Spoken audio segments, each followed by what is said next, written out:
আচ্ছা, এবার যাচ্ছি সন্ধ্যাবেলায় গধুলিয়া চকের দিকে রিক্সো করে। একটা চকে আমাদের টোটো যিনি লাস্ট নামালেন, যেহেতু আমরা 80 ঘাটের কাছাকাছি আছি, তো সেখান থেকে প্রায় যে এস দিয়ে কোনো একটা চকের নাম, তাহলে ওই চকটার নাম কি ছিল? সন বা ওই চক লাস্ট যে চক থেকে আপনি নিলেন ওই চকটা কে নামটা? সোনারপুরা। আচ্ছা, সোনারপুরা চকে নেমে ওখান থেকে ওই যে দাদা বলছে, বলুন দাদা। সোনারপুরা চৌহানি হ্যাঁ, সোনারপুরা, সোনারপুরা। হ্যাঁ সোনারপুরা। আচ্ছা, তো সোনারপুরা চকে নেমে ওখান থেকে আপনাকে এই রিক্সোগুলো নিতে হবে। এই রিক্সো 40 থেকে 50 টাকা ভাড়া নেবে। আপনাকে গধুলিয়া চক, যেটা আমরা জানি লাস্ট স্টপ, সকাল 9টা থেকে রাত 9টা অবধি সেখানে থামবে। সেখান থেকে 150 মিটার হচ্ছে দশাশ্বমেধ ঘাট, আর 400 মিটার হচ্ছে বাই ফুট হচ্ছে কাশী বিশ্বনাথ টেম্পল। তো এখন আমরা দশাশ্বমেধ ঘাট পর্যন্ত যাওয়ার চেষ্টা করবো 150 মিটার ওখান থেকে হেঁটে, দেখি কিভাবে যাওয়া যায়। এই সেই ফেমাস গধুলিয়া চক। এই যে এটাকে নন্দী বলে, তো নন্দী তো ওই ওপরে। এটাই বেনারসের বিখ্যাত গধুলিয়া চক। রাতের বেলা প্রচণ্ড বিজি একটা জায়গা। এখান থেকেই কিন্তু কাশী বিশ্বনাথ মন্দির বা দশাশ্বমেধ ঘাট খুবই কাছে।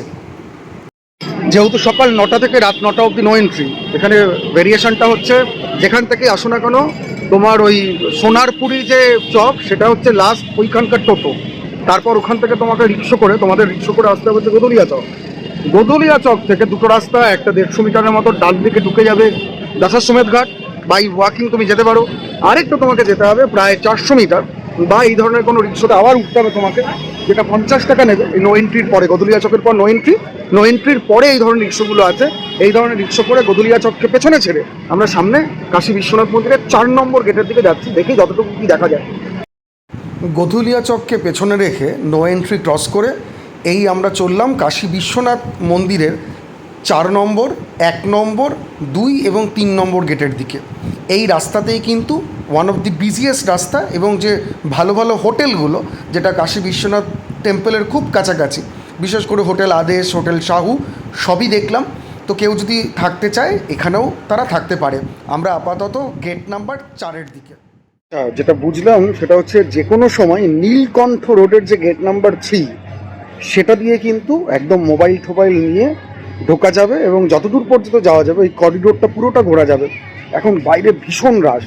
গধুলিয়া চক পর্যন্ত আসাটাই ডিফিকাল্ট ওই সোনারপুরি চক থেকে। তারপরে গধুলিয়া চকে নো এন্ট্রি ক্রস করে ওখান থেকে আবার তোমাকে রিক্সা নিতে হবে, নিয়ে তুমি এই গেট নাম্বার 4-এর কাছাকাছি মোটামুটি নামাবে। সেখান থেকে অলিগলি থেকে হেঁটে গেট নাম্বার 3 থেকে ঢুকে পুরো করিডোরটা হচ্ছে ঘুরতে পারবে। এখানে ঢুকেই শৌচালয়ের ব্যবস্থা আছে ভালো। তো তা নিয়ে ওই দূরে দেখা যাচ্ছে আসল কাশী বিশ্বনাথ যে মন্দিরটা, গেট নাম্বার 1 এটা। এটা তো অলওয়েজ রেস্ট্রিক্টেড। আর নর্মালি হচ্ছে এই এদিক থেকে ঢোকার রাস্তাটা মন্দিরের হচ্ছে ওখান থেকে একদম গার্ড ওয়াল করা আছে, ওটা দিয়ে মন্দিরে ঢুকতে হবে। গধুলিয়া চক থেকে সবার প্রথমে পড়বে গেট নাম্বার 4, কিন্তু এতটাই ওখানে জ্যাম, ওখান থেকে বেশ খানিকটা হেঁটে সামনে চলে আসলে গেট নাম্বার 3 এবং গেট নাম্বার 2 পড়বে। তো গেট নাম্বার 3 থেকে সহজেই কিন্তু মোবাইল, বাকি সমস্ত অ্যাক্সেসরিজ নিয়ে এই মন্দির যে চত্বর টেম্পল প্রেমিসেসে প্রবেশ করা যাবে। সেখানে মোবাইল অ্যালাউড, সমস্ত অ্যাক্সেসরিজ অ্যালাউড, কারণ সেখান থেকে একটু এগিয়ে গেলে কাশী বিশ্বনাথ যে করিডোর, আর তার বাদিকে হচ্ছে বিখ্যাত মণিকর্ণিকা ঘাট। তো স্বভাবতই এখানে কিন্তু যে কোনো দিন রাত্রেবেলায় আসা যেতে পারে। ভীষণ সুন্দর করেই সাজানো, তবে আমার যেন কেন মনে হয়েছে অতিরিক্ত মানে কংক্রিটের যে জঙ্গল, সেটাই কিন্তু কাশী বিশ্বনাথ মন্দির ঘেরা। তবে ঠিক আছে, একটু পরিষ্কার পরিচ্ছন্নতা বজায় রেখে একটু সুন্দর করে যদি সাজানো যায় আমাদের যে পুরনো ঐতিহ্য আছে, তাতে আমার মনে হয় কোনো রকমভাবেই কোনো বিতর্ক থাকার কথা নয়। তো এই কাশী বিশ্বনাথ যে করিডোর, সেটাই ঘুরতে ঘুরতেই সামনে কিন্তু ভারত মাতা, আমার দেশ, আমার দেশমাতৃকা, তার জন্য ডেডিকেটেড ভারত মাতার মূর্তি পেয়ে গেলাম। তো স্বভাবতই ভারতবাসী হিসাবে, এই দেশের একজন অধিবাসী হিসাবে ভারত মাতা কি জয় বলে একটা ছবি তুলে নিলাম। তারপরে কিন্তু এই সুন্দর সুসজ্জিত বিশ্বনাথ যে করিডোর, কাশী বিশ্বনাথ করিডোর,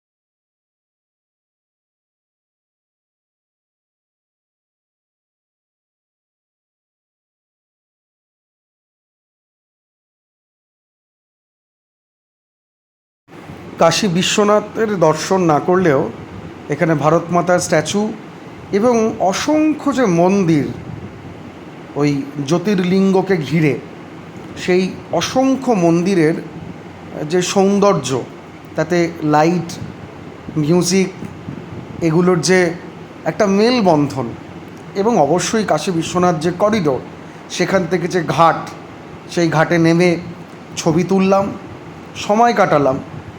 এবং এই পেছনে মণিকর্ণিকা ঘাটে কন্টিনিউয়াস যে মরদেহ পোড়ানোর প্রক্রিয়া, ঘাটের একটা অন্যরকম মানে সান্ধ্যকালীন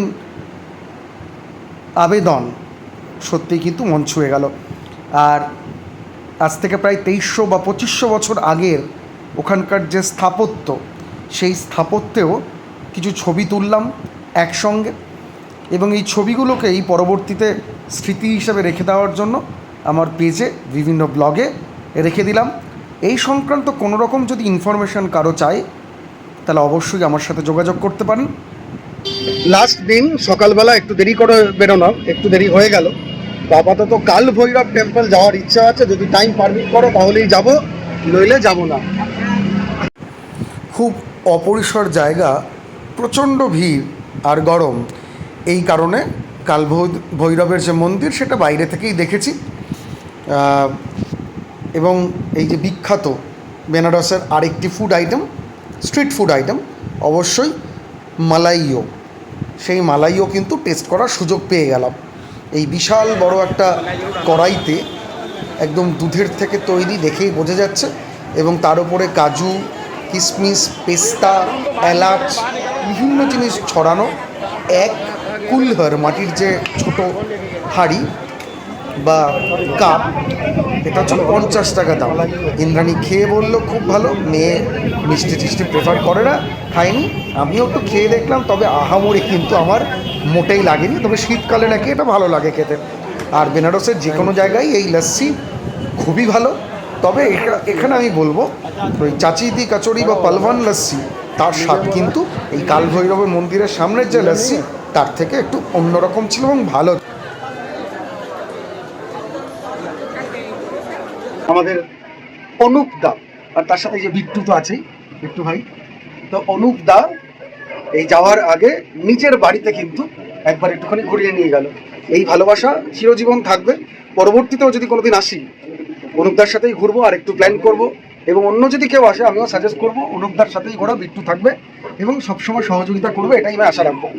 টাইম হাতে খুব কম, এটাই ভালো লাগলো যে বেনারসে যাওয়ার সময় সব কিছু তো দেখে যেতে পারলাম না, কিন্তু এই ছোট্ট ঘরে এই যে ভালোবাসা দেখলাম, এটাই বোধহয় বেনারসের সেই অলি গলি গিঞ্জি মন্দির মসজিদ ভাষা, এটাই থাক বেনারসের ভিডিওতে।